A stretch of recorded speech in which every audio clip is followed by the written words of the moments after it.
नमस्कार, मैं खुशी और आप देख रहे हैं आरपीएस समाचार। आइए रुक करते हैं आज की बड़ी खबर की ओर।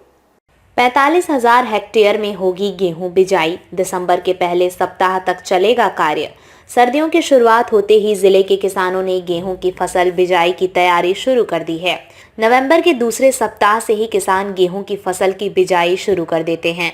कुछ जगह पछेती फसल की बिजाई जाती है, जिसकी दिसंबर के पहले सप्ताह तक बिजाई की जाती है। खरीफ की फसल की कटाई के बाद जमीन को रबी की फसल के लिए तैयार किया जाता है। जिले में इस बार 45,000 हेक्टेयर में गेहूं की फसल उगाई जाएगी। इसके लिए किसानों ने जमीन तैयार करना शुरू कर दिया है। जिले के किसानों ने करीब 70,000 हेक्टेयर में सरसों की फसल के लिए बीज डाला है। ज्यादातर किसान अगेती फसल उगाना पसंद करते हैं। इन किस्मों के बीजों का होगा प्रयोग। जिले में किसानों द्वारा 286 306 देशी गेहूं खाने के प्रयोग के लिए उगाया जाता है।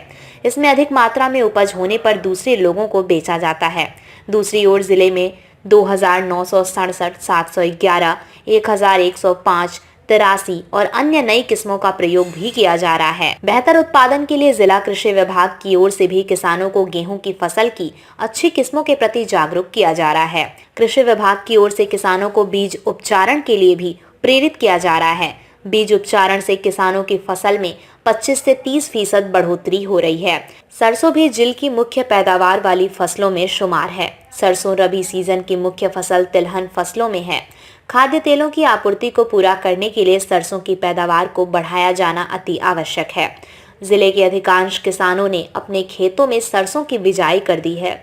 सरसों की बिजाई के समय सिंचित अवस्था में सारी फास्फोरस, पोटेशियम, सल्फेट, नाइट्रोजन बिजाई से तुरंत पहले डालें और शेष नाइट्रोजन की मात्रा पहले पानी के साथ डालें।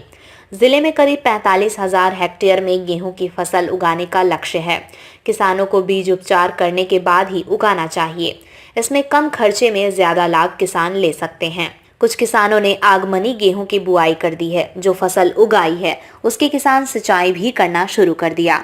बाकी किसान अपने अपने खेतों में पलेवा कर बुआई करने में लगे हुए हैं। खाद बीज की दिक्कत की वजह से उनकी फसल बुआई के लिए विलंब हो रहा है। रिपोर्ट आरपीएस समाचार। खबरों में अब तक के लिए बस इतना ही। फिर होगी आपसे मुलाकात ऐसी ही एक और बड़ी खबर के साथ। तब तक के लिए नमस्कार और देखते रहिए आरपीएस समाचार। ऐसे ही लेटेस्ट अपडेट्स के लिए हमारे चैनल आरपीएस समाचार को सब्सक्राइब करें और तुरंत नोटिफिकेशन पाने के लिए बेल आइकन प्रेस करना ना भूलें। अगर आपको हमारी खबर पसंद आई हो तो इसे ज्यादा से ज्यादा लोगों तक जरूर पहुंचाएं।